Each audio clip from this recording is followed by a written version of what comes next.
Addiction never affects just the addict. It affects all of us. Recovering from addiction and alcoholism is also a life-changing battle for families dealing with a loved one's addiction. Numerous programs support addicts as they reclaim their lives, while their families face their own challenges without the same guidance. You're listening to Voices InCourage with K.L. Wells, where we transform the lives of the families and loved ones of addicts and alcoholics from surviving to thriving in the midst of chaos. Tune in as we highlight vulnerable stories of families who have addicted relatives and friends and learn how they have dealt with the challenges of isolation, desperation, and shame. If you are seeking ways to live your best life, then we welcome you into this safe space. Be a part of change today with your host, K.L. Wells. I have been super excited about having this conversation with you, Sparkle, today. So everybody that's going to be listening to this, I think is going to be really well served, because on the other side of the equation, the loved ones side of the equation, it's like we're constantly trying to figure out what's a healthy way to support and love someone that we care so deeply about in the midst of when they're dealing with their own addiction. They're not in recovery, they're still in it. And so if you would just give us a little bit, background in your story, and then, this is going to just be a conversation really that I really honestly believe will serve so many people. So wonderful. Well, thank you for having me. I'm really excited about this conversation too. And great. And nervous and anxious, but that's fine. Interestingly, this morning, as I was spinning in anxiety, I was like, I'm going to pull a tarot card just to see sort of guidance my soul and spirit can send me through tarot. And I pulled the Justice card, which is,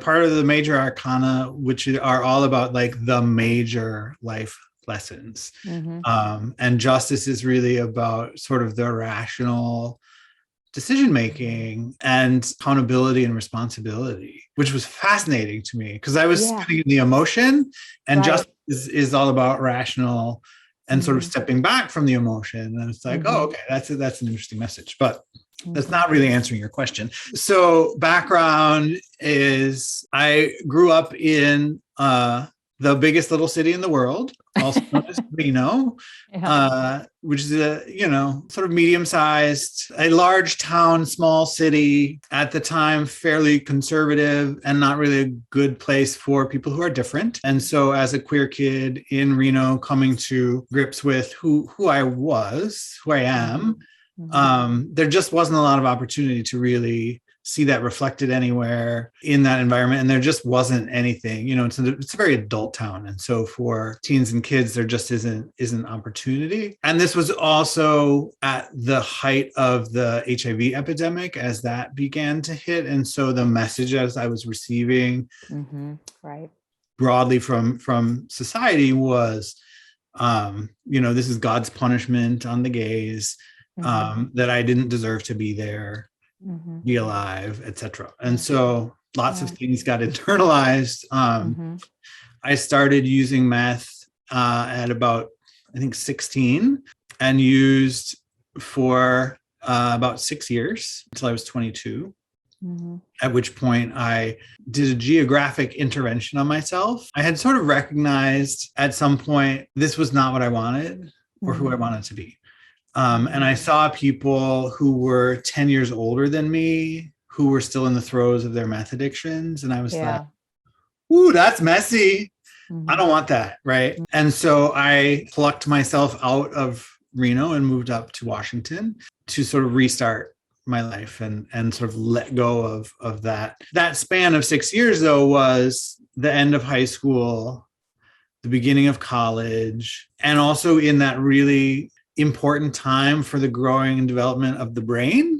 And so, yay me, I rewired my brain early from that. So that's something I've had to deal with for the rest of my life is how I rewired my brain. And I didn't actually realize that for about 20 years until I was like, oh, this is interesting, and started tracing it back and being like, oh, okay.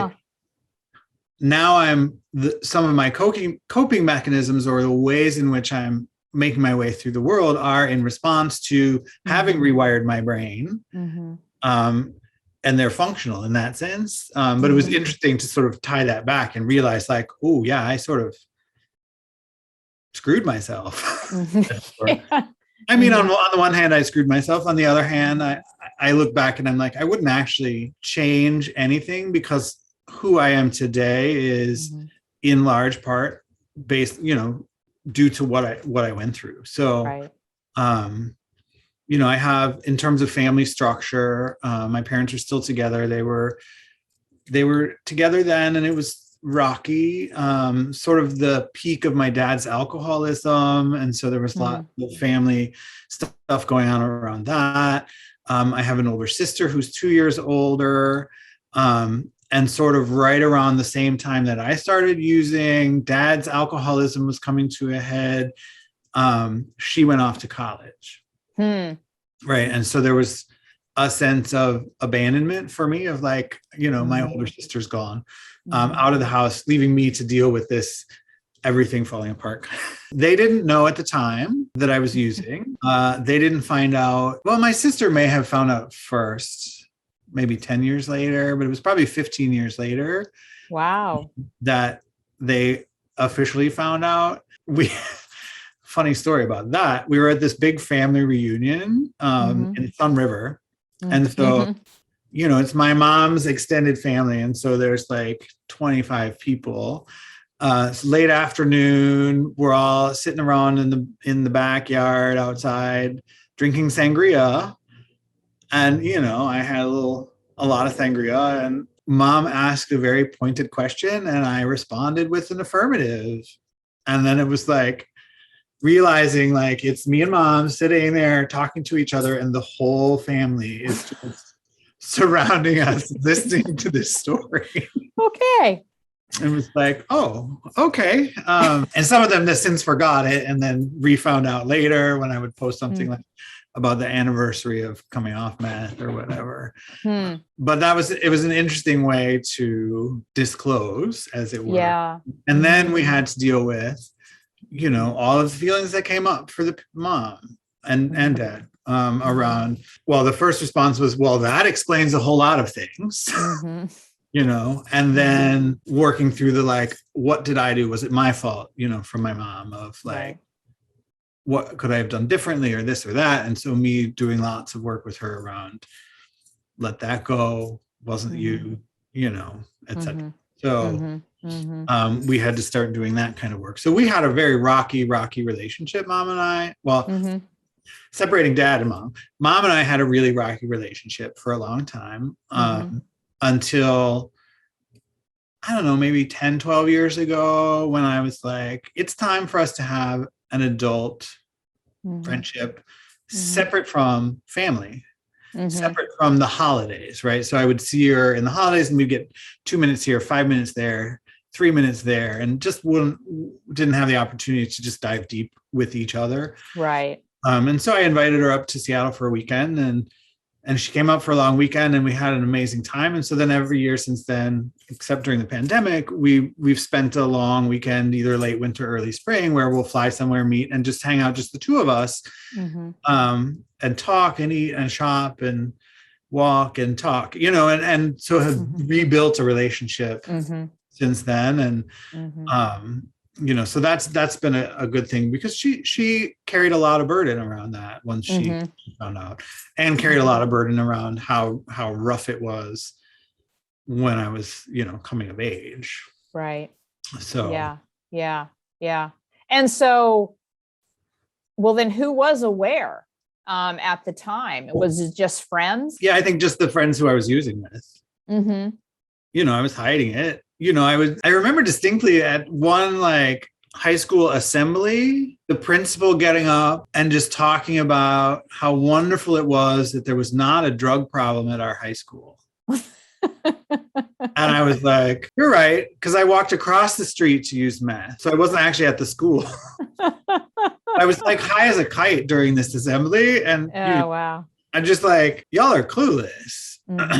But I feel like I had a lot of privilege, because I ended up, I don't want this to sound too like haughty or whatever, but I was one of those who's like, my smartness doesn't match the school system.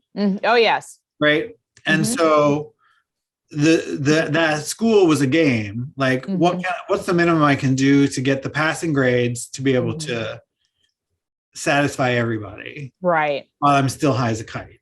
Yeah. And I ended up graduating 5th in my class, despite being, a meth addict. And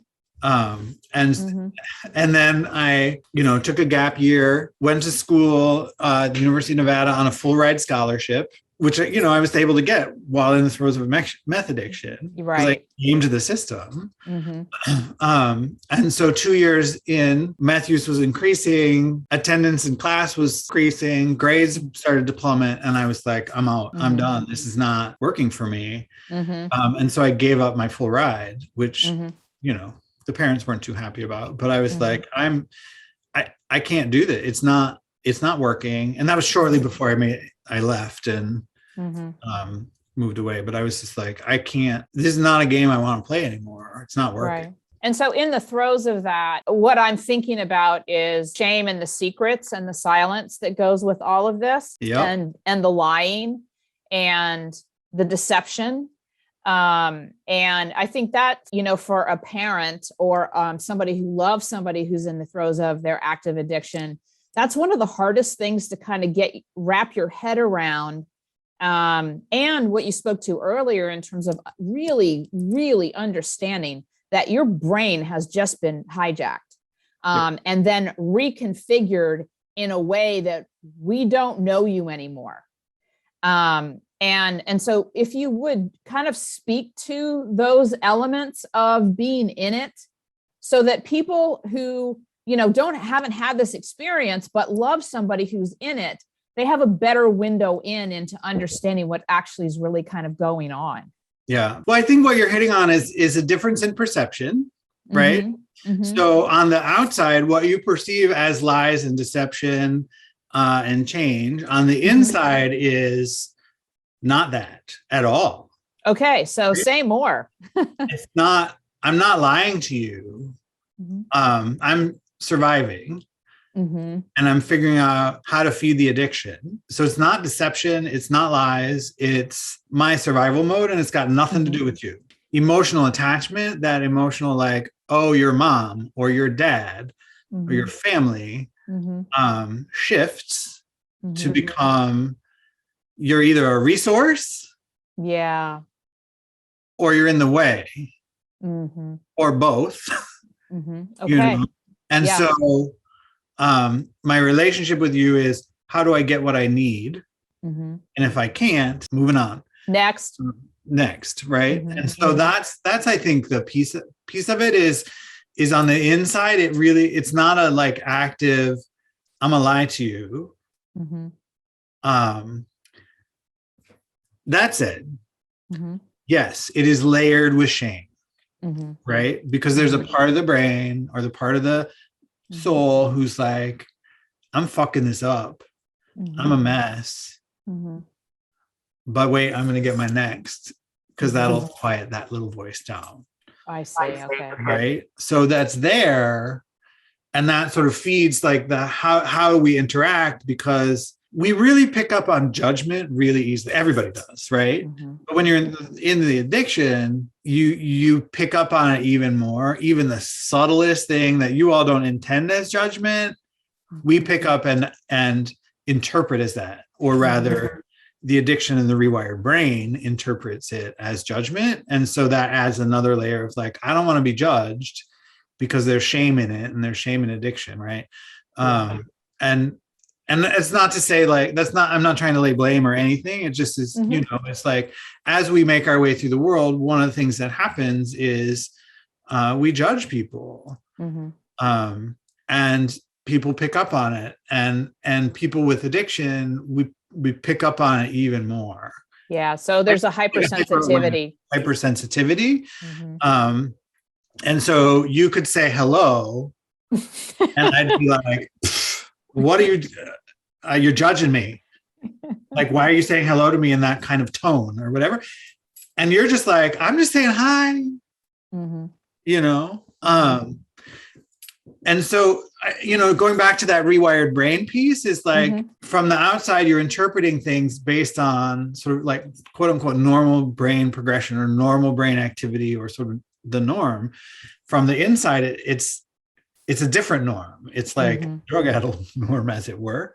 And so those two don't match, which leads to so much of the tension. So while you're like trying to logic it or be like, well, this is that barrier in the middle is getting in the way of interpreting. Because on my side, I'm like, oh, it's totally rational that I'm going to go ask mom for $500 out of the blue when I haven't talked to her for 2 weeks. And I say, hi, give me money. That's perfectly rational and reasonable because I'm like, I need $500 because either I got to pay for some bill or, I need some more meth or whatever. From your side, you're like, what the hell? I haven't seen you for 2 weeks and suddenly you appear and all you say is, hi, give me money. That's not rational. Right. And so that filter in the middle from both sides is getting in the way, if that makes sense. Absolutely. Yeah. I mean, we've been through it so many times, know,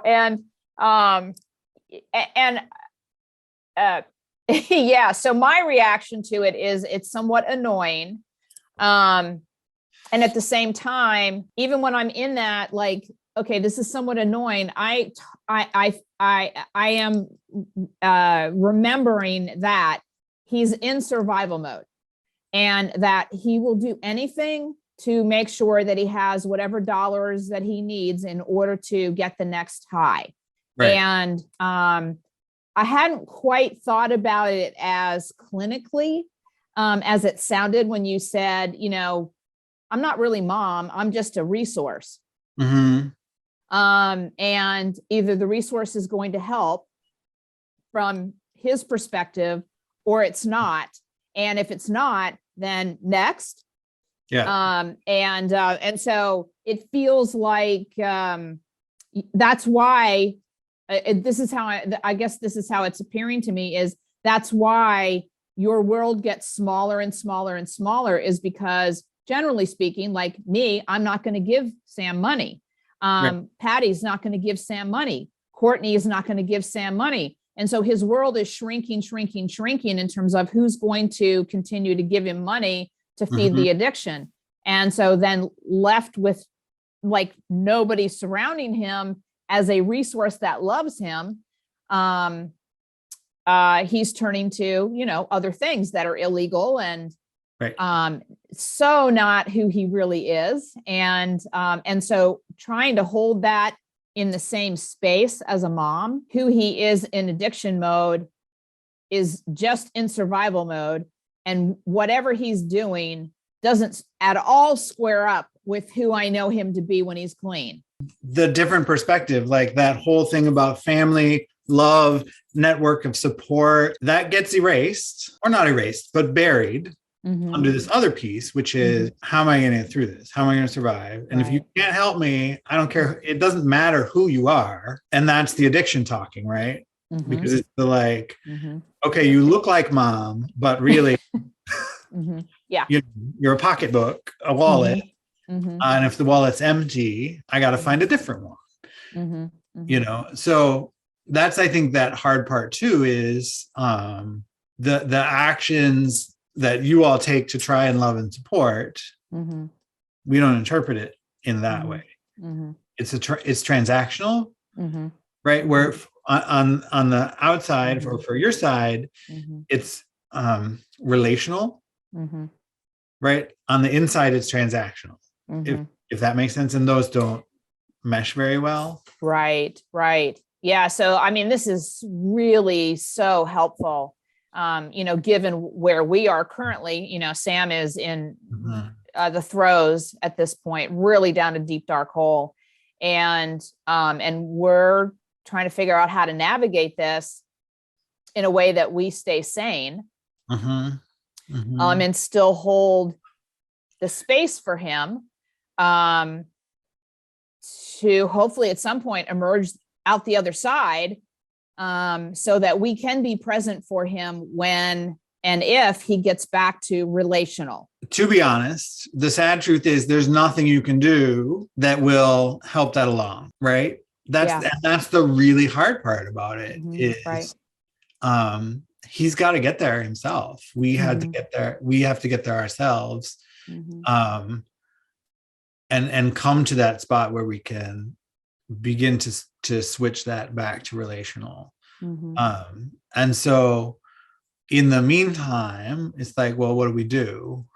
How do we stay loving and supportive when it's not being interpreted that way? You know, the question you posed was, what are the top 3 things that made you feel loved and supported while in addiction? And the answer is there isn't anything, which is not to say that there aren't things you can do or are doing. But going back to this other piece is love and support is relational. Addiction is transactional. Right.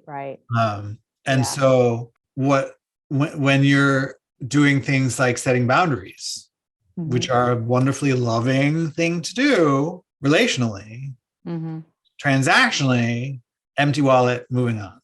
Yeah, but what I would say is that distinction that you have just described for me personally gives me such clarity, and gives me more permission to just hold the space for him, and then turn it over and surrender to whatever this journey is of his.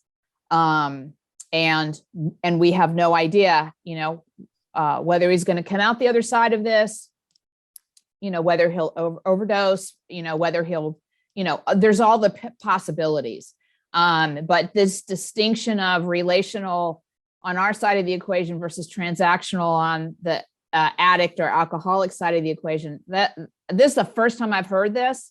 Like in all the stuff I've read, all the movies I've watched, and all the people that I've heard, this clarity had not shown up until this moment. So interesting. Yes, absolutely. Fascinating. I mean, certainly the brain science piece of it. Yes. And understanding that his brain's been hijacked and rewired and so on and so forth. But I hadn't thought about it through the lens of transactional resource, no more money. Next. Yeah.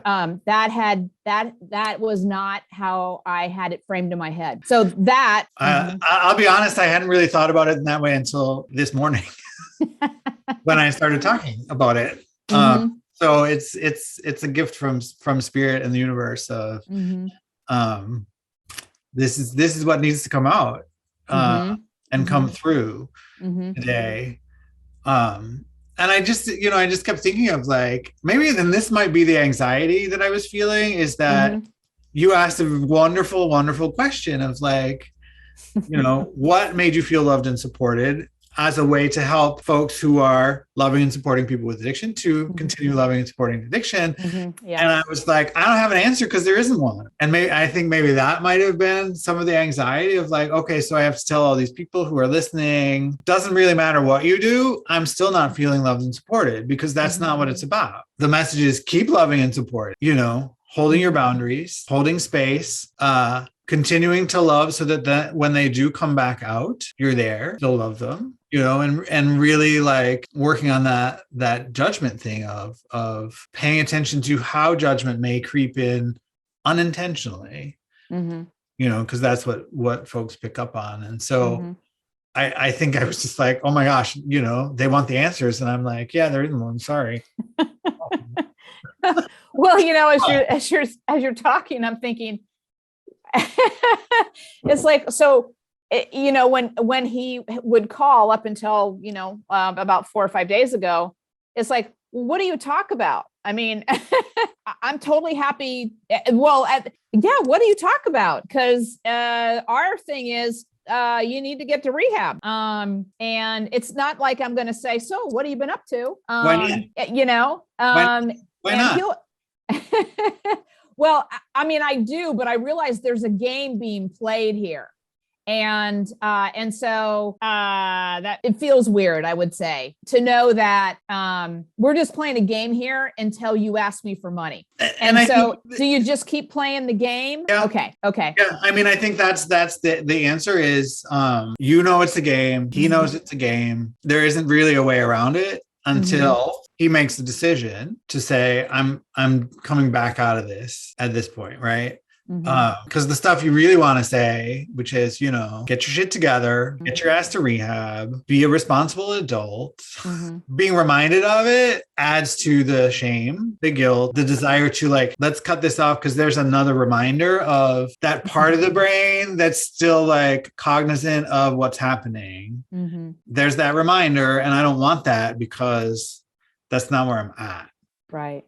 And so as hard as it is to not do that, it is really learning to rewrite the script on the other side of being a loved one who cares about somebody. And I mean, there's so many things going on in my head right now. Sure. And I think we have it easier because we're not in the same state. And so he doesn't live here. He doesn't live with us. And all of that. So doesn't show up at the door. Correct. Exactly. So in some ways we have it so much easier. I can wrap my head around this conversation, and then show up differently next time, based on this conversation, because I'm going to have time and space to practice and get it in kind of ingrained in my thinking as best I can. And to be able to legitimately say, so how are you doing? What's going on? And be prepared. Cause I still think, for me personally, it's the struggle of just wanting to do something that will turn the tide and being told that there really is nothing we can do to turn the tide. And so, okay, so then what can I do that is serving from afar? Right. Well, what I would say is there's his addiction and he's in that and he's got to do it and he has to turn the tide. Your relationship to his addiction, that's where you have control.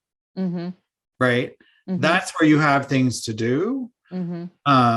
And so when you think about, what can you do to turn the tide? It's not what can you do to turn his tide, because that's right. What can you do to turn your tide? Yes. And I think that's a really good reminder too, to see okay, I can't change that or that behavior. I can change my relationship to it, my understanding of it, how I respond to it. And that sort of thing, and prepare to hold the space and prepare for the return, as it were. That's where you've got the control. That's where you've got the voice. That's where you've got things that you can do. So, I think it's taking that feeling of helplessness, letting that go. And because recognizing, this is, everything you read about addiction, et cetera, is they've got to do it themselves, right? They, they've got to figure it out, and maybe an intervention will work or whatever. But really what it comes down to is, are they going to do it? So taking that and being okay, if I can't do anything there, where can I? Right. And none of us are helpless in our own lives, right? Correct. Yeah, absolutely. Yeah. So, and I will say, I mean, because the industry of addiction is so messy, and I'm being kind. Yeah, I'm not even sure. You're spot on in terms of the part that we can control is ourselves, obviously. But it is definitely rewriting what that looks like, sounds like, and feels like. And I know what I was thinking was you had said something like, generally speaking, when you read books or watch movies or whatever, they're talking about this. Well, actually, they're really not in some ways. I mean, one of the books I read pretty early on when we realized Sam was in addiction was Beautiful Boy. And my God, I mean, that dad was so sucked into finding his son all the time and throwing him in rehab and doing an intervention and all the things to fix him. And I was like, okay, I don't want to be doing that, but what do I do? And so there's a lot of mixed messages out there, which is another reason why this conversation is so critically important, for those of us who love people to understand what's actually really going on. Yeah. Well, I think they did make a movie out of that book, Beautiful Mhm. Boy, and I just watched it a few days ago and was like, why did I do that? Whew. That was a tough one.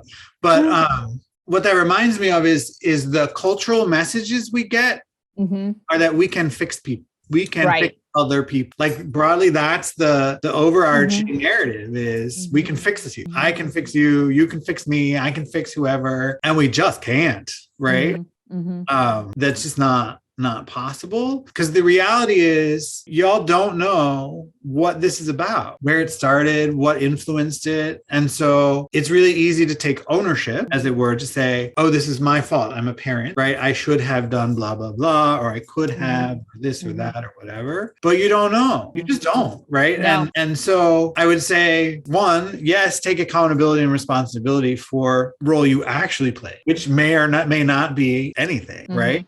It could be I was this way and that had an influence, or it could be like I was the best mom in the world and still, right?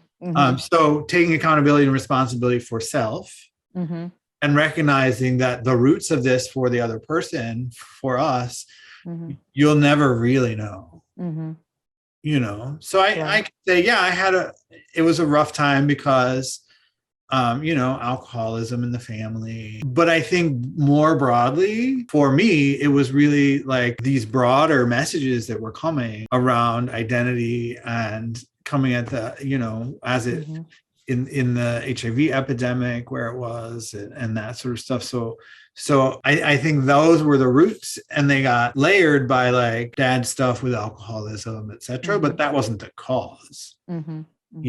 That helped. But and then that's dad's journey to take ownership and responsibility of that. Is what the loved one needs is only hold space with love, right? That's all the rest is extraneous and challenging. And so it's not about doing anything. It's about being, the highest purpose of a loved one, the highest purpose of a mother, the highest purpose of a father or a sister or a brother or a sibling or a relative, and really just when, the urge to do, fine, but do for yourself and not for them. Like doing for them means just being for them, if that makes sense. So yeah, I think that's what I would hold up as the hardest thing to do and probably the most important. Oh my goodness. I think it goes counter to everything that we've been taught, is because we have been taught to be doing machines. Right. And doing means changing it. And that is not what this is about. Everybody is on their own journey. Some are going to make it and some aren't, unfortunately. Holding love for those who don't make it is just as important as holding love for those who do, who are in it, because again, we don't know what their soul's purpose is or their soul's journey is. And so lots to think about, lots to think about, lots to be with, lots to allow to kind of marinate and be with. For me too. Yeah. And I mean, the way that I think about this, Sparkle, is this is why we want to have these kinds of conversations with people, is because I won't be the same on the other side of this conversation, and neither will you. And so there's so much power just in the conversation alone for both of us, much less giving other people the opportunity to witness this conversation. And then they can choose to do with this whatever they choose to do.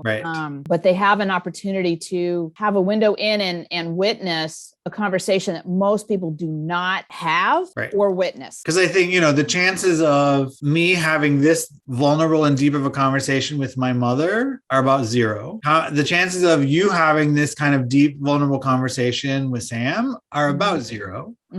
Right. And so I think it's a gift of our journey together that we can do the stand-in.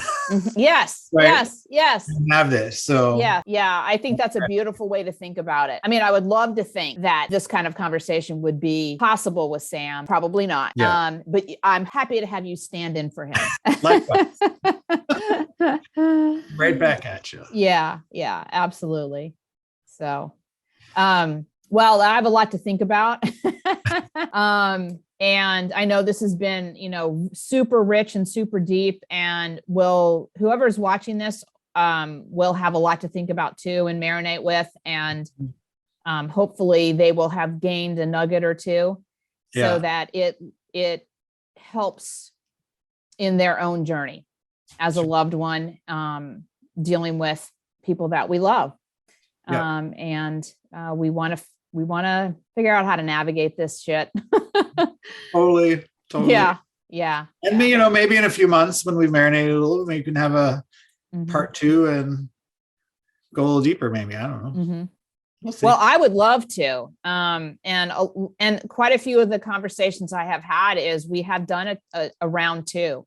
Yeah. Because in the course of the conversation, we both shifted, or all 3 of us shifted or whatever. And I think about these things deeply after I've had these conversations. And so I would love to have another conversation if you're open to that. So I am. Indeed. Fantastic. Okay, great. Yeah. Well, I'm going to just say thank you. I don't even know that there are the words in the English language to say how deeply grateful I am for this conversation, but who you are in my life, and now who you are in other people's lives that we may not even know. And so deep gratitude. Likewise for you as well. Thank you for joining us in this episode. We hope this discussion gives you the empowerment you need during these challenging times. Remember, there is always light after darkness.